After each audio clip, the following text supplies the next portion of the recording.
Barry Williams. As we're recording this, you're in the top 7 on Dancing with the Stars. So first off, congratulations on that. Thank you. What are your thoughts on having made it to this stage of the competition? I'm thrilled. I think everyone who comes in this at some point really, wants to buckle down and move toward the end. And I'm thrilled that I've been able to, escape some what might be called close calls and to advance every week. I look forward to every week, and every week is like starting all over again fresh, because it is. And you mentioned close calls. It's like at the end of the night, we're not necessarily getting the bottom 3, but sometimes you're among those 3 who, somebody's going to get eliminated. What is that feeling like? Wondering if kind of the journey is going to end at that moment. Well, as you can imagine, it's I'm happy to have fingernails left. They do kind of extend out the announcement of who's saved and who isn't. But one of the things I really enjoy about this type of a competition, because you're using professionals with amateur dancers. Most everybody that's competing here is out of their comfort zone, out of their wheelhouse, and there are many elements to the show that will allow you to move forward. The judges are a piece of that. The fans are a big piece of that. The votes are a piece of that. There's a lot going on in addition to just straight, where the steps are and staying in time with the music and the dance. So it makes it exciting, challenging, difficult. I would say the elimination segment of the show is by far the most difficult, because none of us want to see anybody eliminated, especially ourselves. But it is part of what the show is, and it has to happen. And as you mentioned, every week is a new dance, a new style. So you're kind of starting fresh. What's the first thing that Peta kind of goes over with you when introducing you day 1, minute 1 to a new dance? The song itself. We listen to the song to see kind of what the movement is. There's a lot of counting going on, so it depends if it's in 3, if it's in 4, if it's in 5/4, whatever it is. And also the builds, so we understand which section of the song we're going to be actually dancing to. If it's a verse, chorus, or it's a chorus into a bridge, that kind of a thing, to understand it musically, and then we start to adapt the movement to what that beat is and what the movement of the song is. And how many hours a day do you spend training, to learn a dance every week, or now 2 dances every week? It works out to about 6 hours a day on my feet, every day.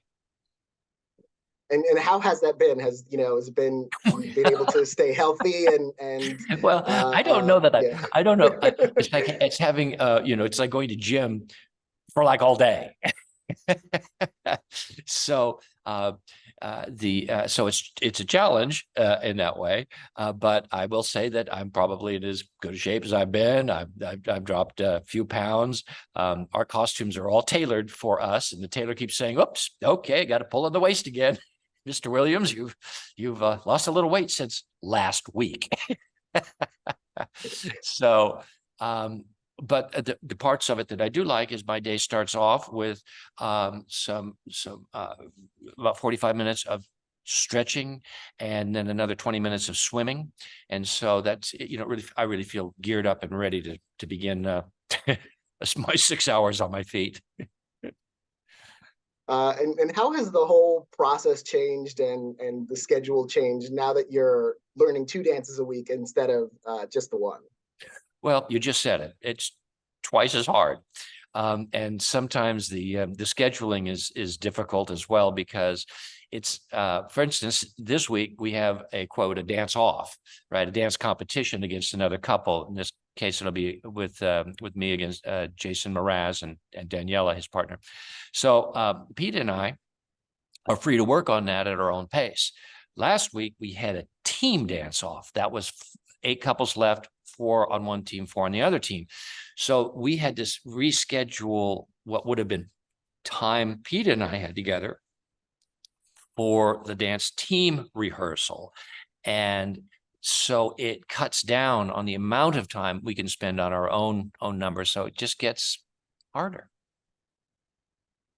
And one of the amazing things about the show from a viewer's perspective is the hair and makeup and the costumes are also extravagant and wonderful to, kind of get you into that, the audience into that mindset of each dance. How is it for you as a dancer, whether it's Halloween or another theme and, you're, fully decked out? I love the theatricality of the show. It is don't get it. No one should get this wrong. It is really good times there. And partly because we have input. So I was told, and it has been so, that they wouldn't put me in anything I didn't like. Really just was uncomfortable with. They listen to our input, and and I'll suggest things, and they say, yes, that could work. And we talk about colors, and we talk about fabrics, and we talk about, and I take pictures in for the hairstylist, and I say, well, what about this? What about that? What about? And then we go, and I give them a lot of freedom. These people, the people that we're working with, are the highest caliber, and everyone in production wants us to look the best we can for whatever the given night is. So I let them play, and we've had a couple of hits and a couple of misses, but all in all, it really contributes to the whole experience of doing. I'm thinking of Halloween. I'm thinking of the Foxtrot, that the first song that I did, and I took a picture of me in when I was 14 years old, when my hair was still brown, and it was styled differently. And I said, what do you think? Is this too nostalgic? And that's what he did. So we've really had a good time on all levels. And for Whitney Houston night coming up, you're preparing a rumba. How has that dance been for you to learn over the course of the week so far? Well, I'll let you know next week. It's a wonderful dance. It's a very, very sensual dance. It is a lot of energy in it, but it's one of the smooth dances as well. So it's framing, and it's a beautiful dance to watch and to learn, and it has a lot of energy between the two partners. And speaking of your partner, what would you say are Peta's greatest strengths as a teacher in guiding you through this whole process?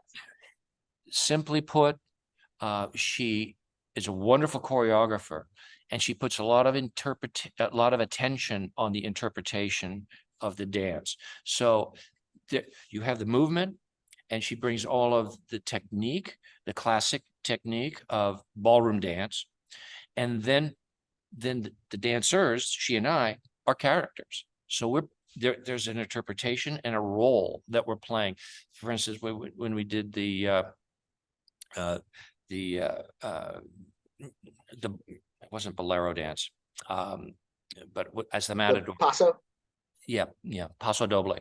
When we did the paso doble, that's the matadorian character, and she was playing 3 roles. She's playing the cape of the matador, she's playing the bull at sometimes, and she's playing the love interest. And so she combines all those things, and I think that helps to create a full picture, and it makes it a little unique. It also taps into my experience as an actor. Is there one dance throughout the season so far that you would say was your favorite experience on the show? I love the Viennese waltz. It's fast, but it is a waltz, so it's in frame and it's in hold, and it glides all across the dance floor, and it's a wonderful expression of dance. Well, I want to congratulate you on making it this far in the competition. Fingers crossed, see how far it goes. And best of luck this week and in the coming weeks. It's been a pleasure talking with you about Thank it. you. Don't make any alternative plans through December 5th on Tuesday nights. Absolutely. I want you to miss anything. I will not miss a thing. Nice talking with you.